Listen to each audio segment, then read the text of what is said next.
अयं निजः परो वेति गणना लघुचेतसाम् उदारचरितानां तु वसुधैव कुटुम्बकम्. Welcome all to yet another episode of the third season of PhD the Philosophical Drama. The shlok that I just recited is a very famous shlok from Maha-Upanishad, one of the ancient Hindu texts, which says that this is mine, it's yours. This is something the close minded or people who are not really talented or not wise, they say these things. But the wise people, they believe that the entire world is one family. And such was one wise man, Swami Vivekananda, who suggested that the entire world is a gymnasium where we all come to build ourselves. Today I'm talking about world level and exploring different aspects of academia across the world, because we have such a guest today on our show, Dr. Sanika Vaidya. She has traveled in her academic life to not just different cities, not just different countries, but also to different continents. And she's here to share her experiences from this wonderful journey of hers.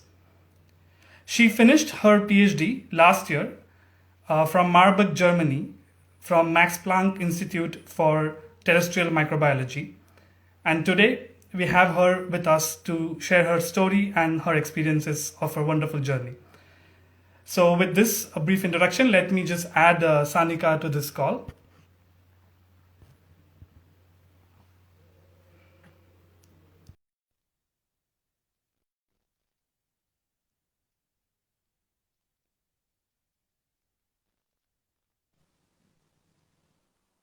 Yeah. Hello.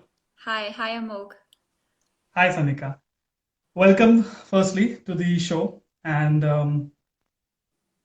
so before I really start with the questions and everything, I really want to know about your first instance about academia in general or PhD, or what was your first impact on you about this wonderful journey? How did you start? Yeah, absolutely. So, first of all, Amogh, I'd really like to say thank you so much for inviting me. This is my first time doing this sort of a talk. Let's say before this, nobody really asked me what I thought about things. So let's say I'm very honored and very humbled to to have the opportunity to talk on a platform where others are listening. So I also really appreciate those who have joined and taken time out of their day to be a part of this talk show. So thanks a lot to Amogh, and thanks to everybody who's already listening. So your question was, how did I approach academia to start with, right? Yeah, what was the first thing that really Yeah. got you here? So I think that you were actually there because the first institute that I worked in was ISER Pune, and I Mhm. was okay. So there was a time before that where I joined these talks at the National Chemical Laboratory in Pune, so NCL, and well, Mhm. at the Venture Center in NCL, and I think the head of those talks. I just went up to him one day and I said, I really enjoy these talks, and I'm studying science. I'm in my 11th standard, so I was in high school, and I just wanted to try to get an experience. And it was my brother-in-law who told me at the time, like, why don't you just write to somebody and see if they'll take you in your lab? And the nice thing is that, you live in Pune. You're privileged enough that you live in a city where you don't need somebody to let's say pay you to live there or to live nearby or something. And that advice went a long way, because I spoke to the head of the talk, the guy who was like representing NCL at the talks, and then he said, why don't you write to somebody in ISER Pune? And I wrote to Dr. Sutit Dey, and he invited me to come to ISER Pune, have a look around the lab. And then I got to work with Dr. Nilesh Dhanukar. And these two, I think where I am now, I can't believe that like such prestigious, such, they had already, they were professors, and Right. they thought that it was worth their time to invite a 17-year-old who didn't know anything about science. I mean, not compared to them, to come in Yeah. and just have a look around the lab. I think that was for me. Um, so for me, I cherish that moment when I first walked into a microbiology lab, because that's when I thought that this is such a welcoming environment, and people were so happy to have me look around, to explain to me things. They encouraged my passion, and I really think that that was one of the main reasons I'm here today. Wonderful. So it's so as you said, it was so early for you, like an 11th grader, to Yeah. really get the opportunity to work, just be there around people who are doing science passionately. Mhm. It must be a very, very big opportunity and like a great exposure for you at that time. But then, having got this exposure, what was the thing to, what was your next step? What did you think about after your 12th standard, or Mhm. what were the next steps in going further? I think that by the time I went to 12 standard, so I have a friend of mine. She did her undergrad from ISER Pune, and she's a couple years older than me. Rachna Bhave. I think you might also Mhm. know her. Yeah. So I was always very inspired by Rachna, because I got to see some of the kind of coursework she was doing. So I really wanted to go to ISER Pune to sort of, following her example. Unfortunately, I didn't get in, and that sort of, let's say, started this fire or passion in me to still get to where I wanted to be, even if it wasn't Aishapuna, then it could be somewhere else. Yeah. Um, and I think that that's when I really sort of expanded my horizons and started to focus on what is it that I wanted, and rather than the name of the institute that I wanted to go to. Right. So you started your journey from Ferguson College, if I'm not Yes, wrong. that's right. That's right. So I got accepted to Ferguson College Pune for a BSc in microbiology. So Yeah. the nice thing about Ferguson was that you could choose your courses the way that you wanted. And let's say the other nice thing was they were not so picky about attendance, which means that I attended the courses that were good, where the professors did a good job teaching them, and the ones where I didn't like, or I felt that the teachers weren't up to the mark, or they didn't want to do their job, I didn't attend them. And I Yeah. was also very privileged to continue to receive support from ISER Pune. A couple Mhm. of professors. I know actually that this later I found out that this created problems, because I used to Oh, audit okay. some of their classes. Okay. And but Dr. Day was really he really encouraged my passion. He said, like, I'm happy to have you audit my course, but remember that you don't get special treatment. You have to give all the exams, you have to do all the homework, and you have to be here on time. And I don't care if you're coming from somewhere else, but I expect all my students to be on time. And I thought that was very fair. I didn't need special treatment. I just was really happy to get the opportunity to attend a course in an institute where I wasn't enrolled as a student. And That's interesting. it wasn't just that. It was also then working with others in Aisipune. So Aisipune kind of became my one-trick pony, where whenever I had some time off, maybe a couple of months, I would try to write to somebody there, and then they would say, "Oh, sure, why don't you come by for a few weeks?" Right. So, Right. and while I was there, then I learned about other institutes, about other research programs, about other scholarships that I could apply to. But keeping that connection alive was very integral in the early part of my career. Yeah. Well, I'll come to the fellowships little later, but your what you shared right now, that you could attend few courses outside Ferguson, outside your curriculum in another place, just reminded me of a film of Three Idiots, where the protagonist, he just says that knowledge is there everywhere. You just Yeah. go around finding for it, and you just try and get it from there. So that's really interesting that this is actually something that happened with you, and Yeah. you got the opportunity to do that. But then I think you went for a fellowship to the United States. Mhm. Was it during your undergrads or? Yes. So after the first year, so there were, let's say, 2 summers in undergraduate, right? 3 years, and then the 2 summers in Yeah. between the first and second and third. So after my first year of undergrad, I went to Bangalore for an internship, and then after the second year of my undergrad, I went to the US, to Indiana University for another internship. And the two were on different subjects. So inspired by Dr. Day, I wanted to actually do in a research project in ecology. And then I did Mhm. that internship at JNCSR Bangalore. And it was really awesome because I got an opportunity um, to decide my own project question, which was, you can think that for somebody so new to the field, it was definitely a challenge, but also very like I learned a lot.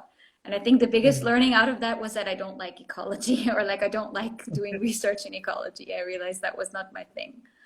Um, Okay.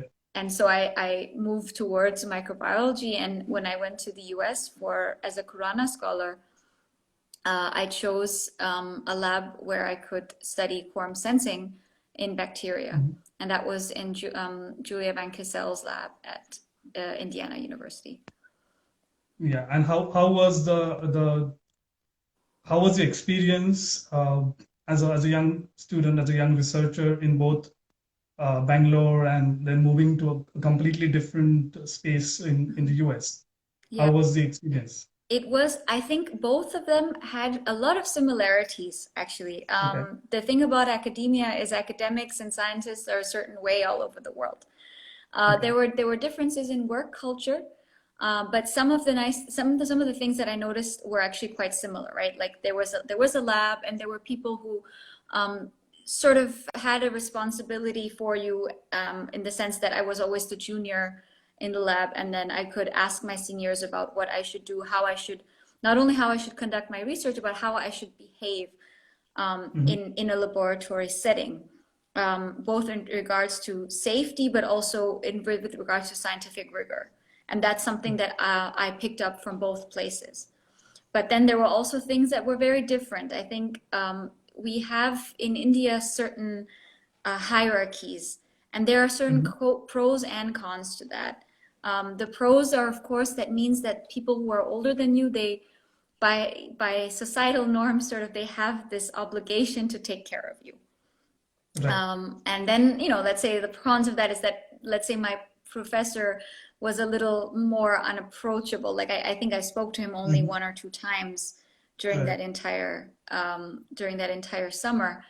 Uh, but that was one type of environment. And then when I went to the US after my second year, the lab was much smaller, and so I got to work with my supervisor. So the PI, or the group leader of that lab, was my direct supervisor, which meant that I Okay. learned a lot from her because we were working side by side. And Mhm. Yeah. I felt that the hierarchies were a bit more flat, where I called her Julia and not Dr. Van Kessel or ma'am, because Right. she just didn't need those. Like there were different ways of showing respect without adding those formal salutations. Right. Right. So, but then let's say on the other side, there was also nobody to tell me, Sanika, you have to be here at 9 o'clock in the morning, or there was nobody to tell me that this is actually important. I had to realize that myself, or some friends or well-wishers sort of pointed out things that maybe I was too naive to see at the time. But that was Yeah. definitely something that my PI didn't point out. And not that she wanted to cause me any harm, but there were just, let's say, different approaches, because I think she gave me my space. Right. So she was encouraging, but in a different way. And I think that's when I started to notice how different working cultures are. So for me, I actually spent half of my childhood in the US. So my parents moved there when I was 3. So going to the US was not very new to me, Okay. because I lived there till I was 11. Okay. And then from 11 to 20 or so, I lived in India. So let's say about, it was, for me, I always think about Yeah. as Yeah. approximately half and half, right? So Yeah. so to me, like America did not have those, didn't attract me just because it was America, right? But Right. the opportunity to go with my own money, like because I got a scholarship, and to meet like-minded people was the thing that was attractive to me. But let's say that, but the work culture really was different, or the approach to learning was different. Great. Great. So you very categorically mentioned the pros and cons, and in India we so many times we have this issue with hierarchy and salutations that you mentioned. Uh, but there's always a positive side to Hmm. it as well, Yeah. as you said. But then when you moved to another country, another continent, you moved to, I think, the UK Yeah. for your master's. Hmm. How was that experience, and how was it different as compared to India, as compared to the US? Hmm. So if I were to, let's say, put it on a spectrum, I felt like the UK was very similar to India, Hmm. for obvious reasons. But let's say a lot of the societal norms or expectations were very similar. Okay. I had a PI, a fantastic group leader and a mentor, Andrew Edwards. And let's say there was also, I called him Andy. He didn't need to be Dr. Edwards Yeah. or Sir or anything like that. But he and I, we had a really nice working relationship. And he would, often there would be jokes, and after work I could also, we, as a lab, we would go out and we would go to the pub and have like a beer or something together. And Mhm. this was nice, that he again didn't really was like, oh, but I'm your senior and I'm older than you and all those things. It wasn't like that. But still, there was a little bit more of that, from like let's say a touch more of that hierarchy, where, like, there were boundaries, that neither one of us would cross. And this was not then just between me and him, but like also with other supervisors, with other people in leadership positions in that department. Yeah. We were, let's say, even though when we would go out and we were informal, we were also not like friends, right? Right. We didn't discuss personal lives or things like that. But then from a work relationship perspective, he definitely saw that he was my mentor.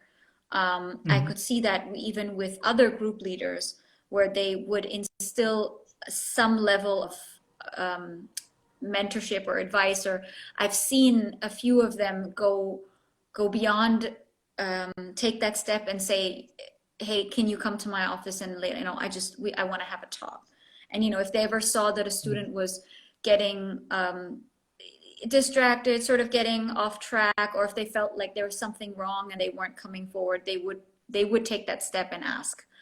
Or they Right. would think that it was like their duty to at least make sure that their student is performing well, at least during the work timings. I mean, outside of it, also not, Yeah. right? So in that way, I felt like it was a little more similar to the Indian system than it was to the American system.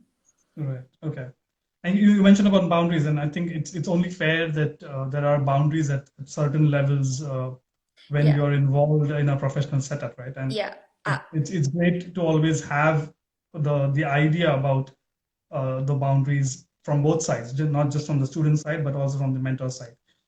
So having got these wonderful experiences in different places, finally, what was your thought, or what was your preparation to choose a place for your PhD studies, and how did you end up in being in Marburg? yeah. It's a good question with a slightly uninteresting answer, because I Okay. didn't think really. At Okay. that point, so all of these things that you're asking me now are things that I have reflected on, and I'm able to tell you now. Of course. Yeah. At the time, so my master's course was only a year. So it was about early 2016, where then I was Mhm. thinking about PhD. I think I was 21 at this point still. So Mhm. I didn't really think to when I look back. It was just like there was I came across a couple of labs. The only thing that I knew was I knew what I wanted to do my PhD in. I would say that that clarity I had by then because I worked in different labs. I was well acquainted with the literature in my field, let's say in like bacterial communication. I knew I wanted to study bacterial group behavior about how bacteria work together to, let's say, fight stress. And when I thought about those sort of things, and I came across Knut Drescher's lab, let's say I picked that from a very academic perspective that I wanted to go to a lab where they were studying bacterial group behavior. The other thing was that I had a pure microbiology training, and Knut, he's a physicist. So I also thought that that might be interesting because then I would be able to get this interdisciplinary approach. Biologists also sort of think very alike. And I wanted to see if I could, again, continue to expand my horizons by picking a lab where they did think a little differently. So keeping only these things in mind, I said, it'll be fine with the language. It doesn't matter because everyone speaks English. It was true, but also not true. I would say in a professional setting, I never had an issue. The language was never a barrier. But what was starkly different was the work culture. Again, I think that it also depended on the fact that I was then moving from a student to a almost work environment. Right. But then... And let me interrupt you here because I really want to take you through that journey. Okay. But before that, as you said, the language was one of the issues. But did you have a thought that because you already knew about US culture, did you have any second thoughts about the US has kind of a lengthier PhD and the European PhD is generally a shorter one. So did you have these kind of choices where you wanted to think about both of these options, or was it more of a directed choice where you just looked at the lab and wanted to focus on that? I think that because of the longer times of PhD and stuff, I had sort of selected against the US. And because I was actually offered a PhD position at Indiana. Julia was, she was a great mentor, and she was also happy to continue doing that. And she said, if you want to come here, let me know. By then, though, since I was in the UK, I liked living in Europe. And so I thought that I would like to see if I could find a position in Europe. And I think that it's not just that the PhDs in the US are longer, but I felt that the European system was a little bit better. My calculation at the time, which didn't really work out, was that from what I know about the American system is that you need to sort of pick your own question, and you go through the first couple of years doing these lab rotations and then finding your question. Because I'd already had lab rotations and stuff in my master's, I didn't really want to do that again. I was prepared to start a PhD in a lab. And that's why I wanted to, since I had sort of entered into the European system, I wanted to continue in that. So, but again, I think when I remember when I was applying for PhDs after my master's, I was quite selected. I think I only applied to 2 or 3 labs because I knew by that point I knew what I was looking for. Right. But let's say, I was attracted by the idea of a shorter PhD, which I mean, in the end, I think it took the same amount of time. Yeah, it's not something that you can actually control. Having both of us having done the PhD, we can go back in hindsight and say about it. But we know it's not something that you can actually control at your end. No. But then you literally travel across continents in your academic life, and you come to Germany for your PhD. how important was the role that Germany as a country or the European system as an academic system played in terms of your research, your living there, and your growth as a person as well as a researcher? Mm. I'm sure it had indirect impacts. Directly, I can't. The only thing directly I can think about is funding related. Right. So at the Max Planck Institute, we were very spoiled in the sense that funding was never an issue. And I remember my PI explaining this to me at some point, that the money, how it gets funneled around in Germany, is that Max Planck, being part of like a federal national institute, gets, let's say, first hands in the pot. I'm probably skating over details and oversimplifying it, but let's say funding for science was never an issue at the Max Planck. I think that's definitely was influenced like by the state and by the European state as a whole. And I also think that there was a lot of security financially. During my PhD, also Marburg is a small place. It's not very expensive. Money was never, like salary, money was never really something that I was concerned about. I never felt that, oh, if I wasn't doing a PhD, I could have had a way better life. I think that I was maybe the standard of living might have been more or something. Of course, I didn't have like a luxurious life, but I still think that like money was never an issue.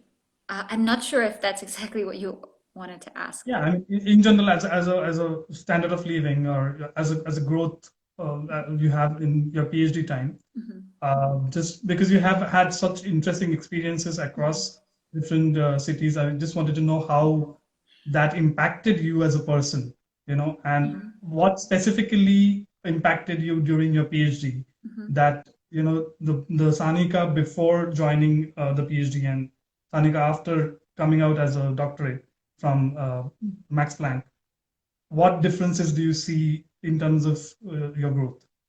That was what I was looking for, and you partly answered it in anyway. Well, I would say, I mean, let's say I see myself very differently, and I think during the 4.5 to 5 years of my PhD was tremendous differences, and I think money is like not even on the top 10, I would say. But it definitely, again, like definitely like made things easier. That's the other thing.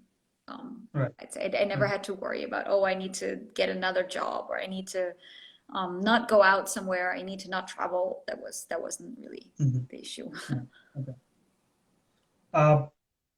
Very important aspect that comes in any discussion is mental health, and especially when you stay away from your family in a different country, in a different place, especially in academia.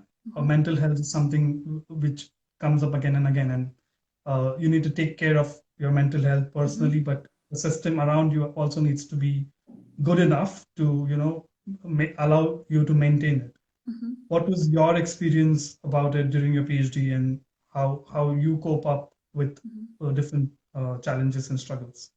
Yeah, so that was definitely a challenge that I needed to overcome. I think this happens to most PhD students. For me, being away from my parents, being away from like also not having the opportunity to go home because the end of my PhD also coincided with COVID. And of course, it got a little prolonged because of the COVID restrictions. And I think a lot of that was very isolating, which made things difficult.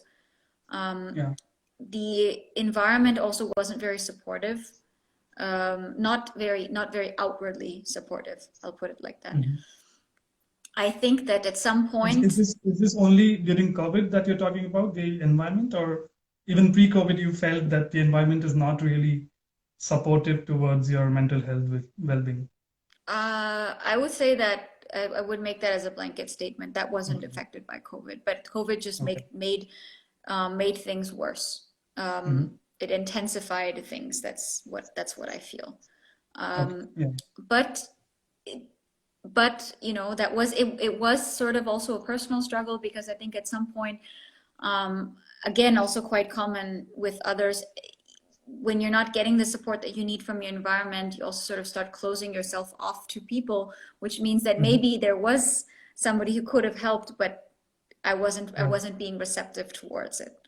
Right. And you know, that is one of the cons of academia, that it is really a personal journey. Everyone, I always like to think that everybody is an entrepreneur, because Mhm. everybody has themselves to sell, and that's their company. Right. But then you have to be your own group leader, you have to be your own master student, you have to be your own technician, in your own writer. A lot Yeah. of those things sort of, especially towards the end, kind of um, like hit hard. Right. And of course, I did like the friends that I had, and I'm also very lucky to have some family here in Europe. And Mhm. when I couldn't meet my family back home, meeting them here made like all the difference in the world. Yeah. Mhm. So I think the my family here, well wishers, I also got some help by going to therapy, talking about I think really like contextualizing, talking about problems. It just made things, and the wonderful thing as a scientist is very easy to rationalize, because we're Yeah. trained to think about things and categorize them and find solutions to problems. And Exactly. actually, I Yeah. realized that was a skill that I also picked up during that time. Interesting. Yeah. Yeah. Yeah, that's interesting. But this mental health issue, or mental well-being in general, um, of course, PhD is a very specific phase of your life. But were the situation struggles pretty similar when you were in the US, when you were in the UK, or they were not exactly the same because you were staying away from family and that stays Mhm. consistently same, right? Yeah. It doesn't. No, they weren't, because and I don't think that this is like a country specific thing at all, Mhm. actually. Okay. Um, it, I think that so during my PhD, I stayed in one lab for a long time. Like one lab, institute, country, sorry, city, Right. whatever you want to say, like one place Yeah. at the same time. When I was in the UK and when I was in the US, there were different aspects of my different parts of the education. So one was at 6 months, one was a year, and sorry, 2 months, and then the other one was a year. So it's not very comparable. Mhm. But I was also very lucky to have supervisors that were more encouraging, that were more directly supportive. Mhm. They engaged with me very often, and they would encourage me, like kind of push me to pick new opportunities, or talk to people, engage with either them or with others, maybe, you know, present a poster somewhere. I think those sort of things always help me visualize my progress. So I think they were just a little better at helping me visualize progress, and that's what I would say differentiated was the biggest difference. I see. Okay. Okay. So, I mean, definitely staying in one place for a really long time can really affect you. In I would say the impact is more in whatever situation you are. Yeah. The next part that I want to really discuss with you is, when you travel in general, you meet new people. Mm-hmm. But when you really stay in a new place or travel across continents, across countries, you definitely meet a lot of new people who are your colleagues or even people who live in the neighborhood, and they are from diverse backgrounds. They speak different languages. They have different cultures that they bring to the table. How has been your experience in sharing your part of your life with these people, and what do you think have they contributed to your life till now? Yeah. A lot, actually. So whenever I do travel, I go around like talking to people. I think that one of the things that I have sort of picked up is that I find every time I move to a new place and every time I talk to a new person, it's just a little bit easier. Before it was a little more introverted. I needed the person I was speaking with to come forward and engage me in that conversation. Whereas now I feel like I can take that lead when I'm starting a new conversation. So that was different. I think I also noticed that talking to different people differently was one of those like key skills.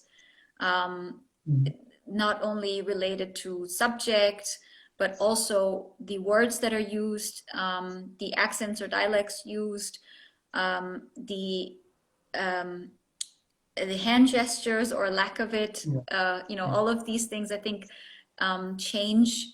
I noticed that I change a lot. Before it used to be inadvertently, and now it's also consciously that I change when I speak to different people from different backgrounds or different countries.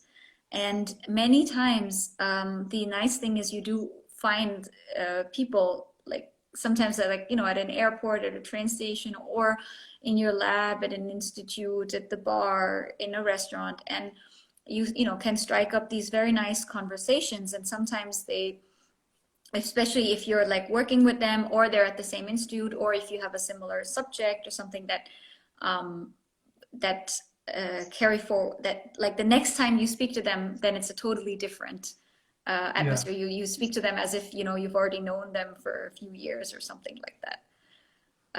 So I feel like the traveling around and speaking to different people, it's I like it's one of my favorite things now.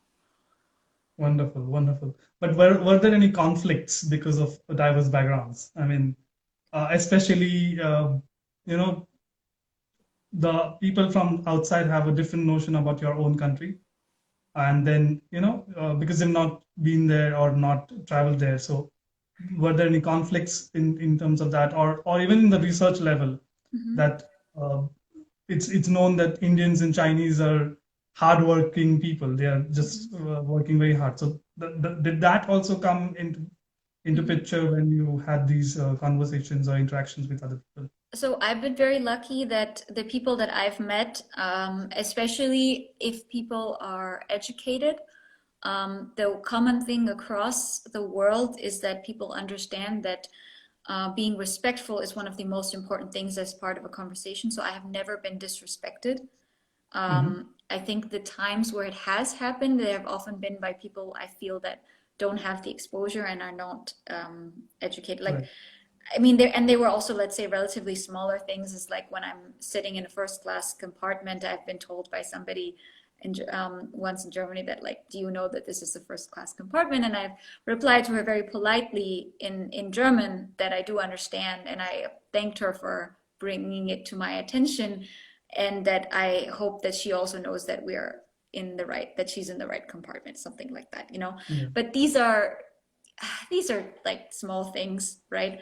I've never had an issue. I've never had anybody say anything bad about where I come from, my nationality, or never had somebody make that stereotype and treated me negatively because of that. In fact, wherever I've gone, everyone has great respect for people for Indians, people who come from India, because they know that we have a certain rigor when it comes to our education and when it comes to our values. And I think that, this value system is something that just like decent people in general share. So I've never really had big conflicts with anyone. I'm really pleased to know that, because it's not the case with every single person. So I'm really pleased to know that you never really had those kind of experiences. I do also have to say that whenever I feel that there is a situation where it might not end well, I have been, let's say, I try to see if I anticipate if this is not going well, I just sort of remove myself from that situation, because sometimes it's just not worth having those conflicts. So, pick your battles sort of thing. Right. Right. The only times I feel like I've actually had a conflict is sometimes with other people from India. Okay. Sometimes I dislike other Indians that diss our country for reasons that are not always true. I mean, let's say, you know, there are big differences in infrastructure, for example. Right. But I don't see India as a developing country anymore. And Right. I think the India that it was 10 or 15 years ago, or even 5 years ago, is not that anymore. Right. So I think that that's where I'm quite passionately disagreeing.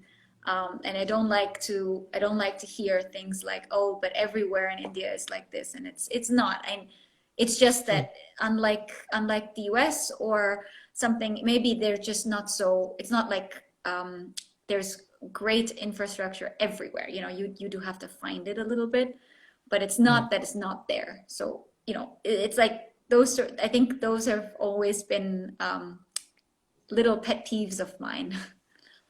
That's great. That's great to know.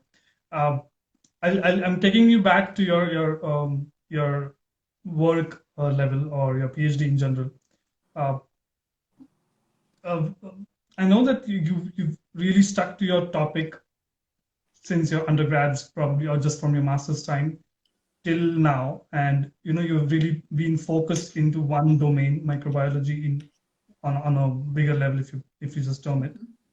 And given the currency in academia that works is publications, and what are your takes on it, and what is your experience about it? When you know one would feel that if you're focused in one domain, you know you grow more and you tend to have more publications, and you know you you get at a level where you are in a dominant position, you have a very good CV. uh, what is your experience about it, and your take on it in general? Yeah. I think that I'm not stupid enough to disagree with the fact that that the currency in academia is papers, and it is what it is. Yeah. So while I don't disagree with it, I do disagree with the fact that that's the only thing important in academia. I think that the nice thing about academia is that it gives you the freedom to decide what's important. Right. And my take on it is, I think, analogous to how we were in school. You should have decent marks because you need to, let's say, they're a stepping stone for moving ahead. I like to think the same way about publications, that they are a necessity, and they're stepping stones to your next job or to your next position or to your next project even. I think that, you know, if you have a project and there is no paper at the end of it, or if you have nothing to show for it, then it becomes, let's say, a little difficult to explain. Yeah. But I think that as long as something is there, and if you're able to put together your findings into some figures, into some data, and write what you think about it, I think where things are published is not so relevant from a long-term perspective. I know that this is an unpopular opinion, and I'm sure a lot of people disagree with me. I just think that it's very relative to what your goal is. Yeah. For that person whose goal it is to have, you know, the big three, the Nature paper or Science paper or Cell paper, so that because that's their goal. For them, that's their goal. But it doesn't have to be the same for everyone. Whenever I talk to people who are going through this academic process, postdocs who are interviewing for professor positions, you know, it's like one of those things where if you have, when on your mark sheet, when you have a 98%, it always looks nice, right? And then maybe people don't ask 10 questions after that. Right. But when a university is hiring for a professor position, or when you need to get grants, publications is definitely at the top of the list, but it's not the only thing. Right. Right. And I think that it's very important, but I think one shouldn't associate one's value with publications. That's my stand on Okay. it. Okay. And how's your experience in getting your project, any project, to completion and publishing it in a journal? How's Yeah. your experience been? Yeah, so I've had some good luck and bad luck with publications. I do actually think that there is, some luck involved as to like how fast Yeah. things go.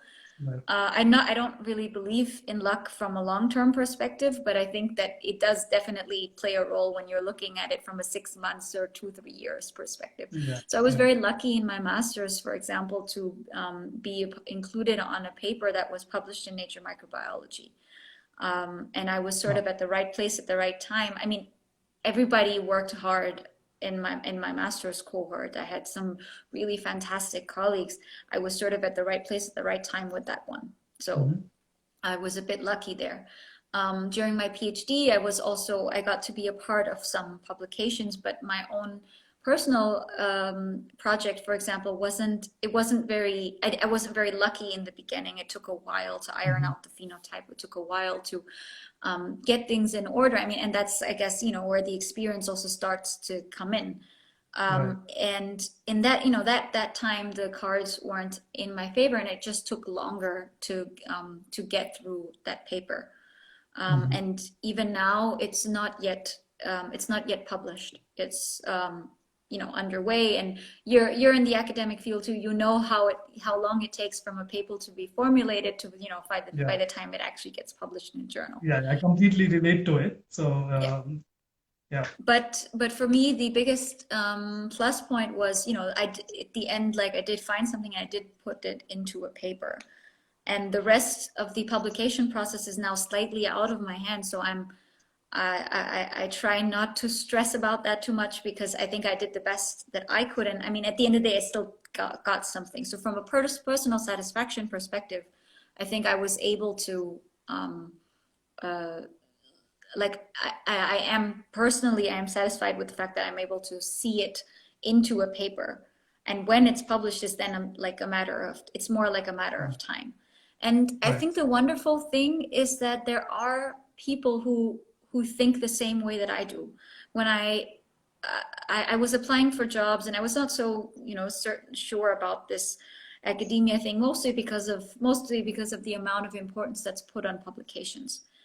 And the nice thing I realized was that, not everybody is like that. I applied for one postdoc position, and I was actually offered 2 postdoc positions, one in the place that I applied to and one somewhere else. And Wow. Yes. sorry, I mean, I'm not really like trying to brag or anything, but the point that I was so humbled by it was that I thought that, because of my PhD wasn't very successful, that maybe nobody would be interested in hiring me. And I think that what it did is that it just, maybe the people who gave a lot of importance to these things didn't get in touch, right? Like, I'll put it like that. But the people that I did speak to, they weren't so bothered by the fact that it wasn't published. I think they asked me, so were you able to put this together into a paper? Mhm. And I said, yes, but it's not published. And they were, yeah, we've all been there. And they gave a lot of importance to other qualities. And I like that a lot about academics, is that, academia is a beautiful environment where you get the freedom to realize your own values and actually inculcate those values in your students and in the people that you hire. You have so much freedom for like the group that you curate. Really, there are PIs that curate the people that they hire, and they are then not always looking at how many publications you have. Right, right. It's nothing to brag about. It's a good thing that you put it out there, because it's important that people understand, not just in the community but outside as well, that once you do a project, you work hard on it, you try to finish it, you go from hypothesis to the conclusions to the end point.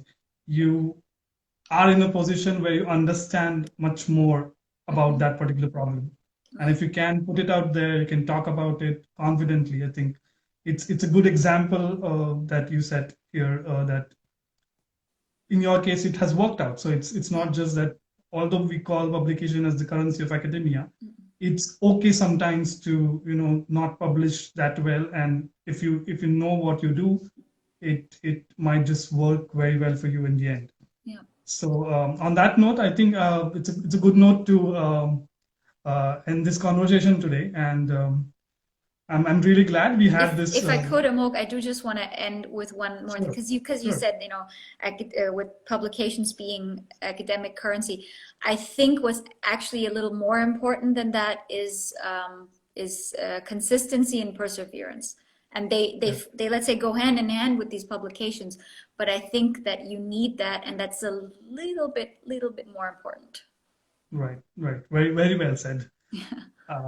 So on that note, thank you so much for joining today. And I'm really glad we had this conversation talking about, different work culture and how we can, one can learn from the exploration that you had. And it's great, and all the very best for your postdoc. You're moving to the US, if I'm not wrong. Yes, that's right. Yeah, so all the best, and I hope your exploration continues, and your paper comes out very soon. Thanks. Good luck with that. Thanks a lot, Amogh. Thanks a lot for inviting me. This was great fun. I really enjoyed the questions. Some of them were really quite tricky. I just wanted to make sure it's not your job interview. You don't feel like it's a job interview. Yeah, no, I definitely didn't feel like that. So awesome. That's Thanks great. a lot. Yeah. Thank you so much for being here. All right. Bye. See you.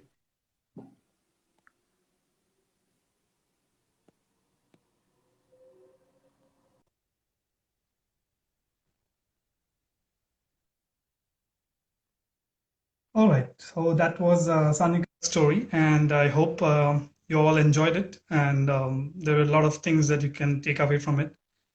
And we will come back in about 2 weeks' time with another wonderful story.